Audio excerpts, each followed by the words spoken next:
Greetings and welcome to another edition of The Fan Perspective. I'm your host Nathan Lyle here with another edition of WNBA Weekly. Here's what happened over the weekend.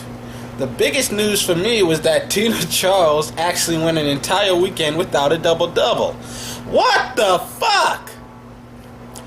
The Atlanta Dream have separated themselves from the pack, establishing themselves as the best team in the league. And Tulsa continues playing overtime's game but can never seem to finish with a win. Currently the standings are as follows. In the East, you've got Atlanta at number 1 with 6-1 record. Washington is number 2 with 4-1 and they're currently on a 3-game winning streak. New York is 4-2 at number 3. Chicago is number 4 with a 4-2 record.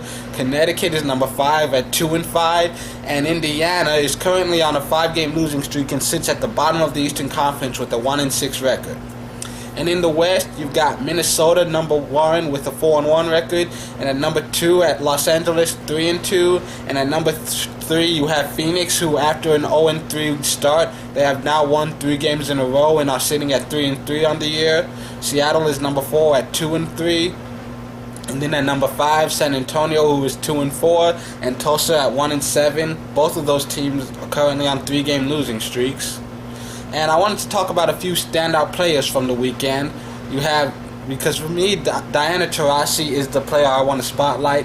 You know, she's been playing like an MVP over the weekend. She is totaling 63 points, 15 rebounds, 16 assists, 5 steals, and 2 blocks in the 2 games that she played over the weekend. And the runner-up was Angel McCoughtry. Honorary mention goes to Gloria Johnson, who continues leading the shot, and had a huge game on Sunday with 32 points and 15 rebounds.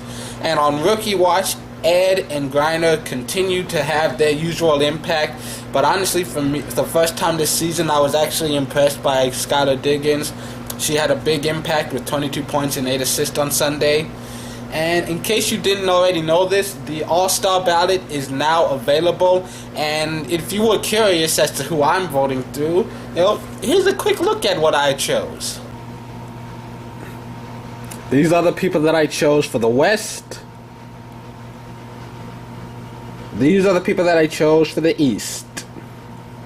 So you can go online right now to WNBA.com and cast your vote if you want to see your favorite players at this year's All-Star Game, which, in case you didn't know, it's being played in Connecticut this year. There are a few games to look forward to this coming week, none of them being broadcast nationally, so as always, you can check your local listings or watch them on live access. On Tuesday, you've got Washington at Seattle. Ivory Latta and the Mystics take their winning streak into Seattle to face Tina Thompson and the Storm. This game begins at 10 p.m. Eastern Standard Time. And my preview is that Seattle has played much better than I thought, but so have the Mystics. And right now, I have no problem choosing Washington to continue their winning streak.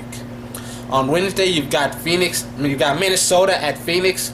The top-seeded Lynx go into Phoenix to face the Mercury, who are currently on a 3-game winning streak.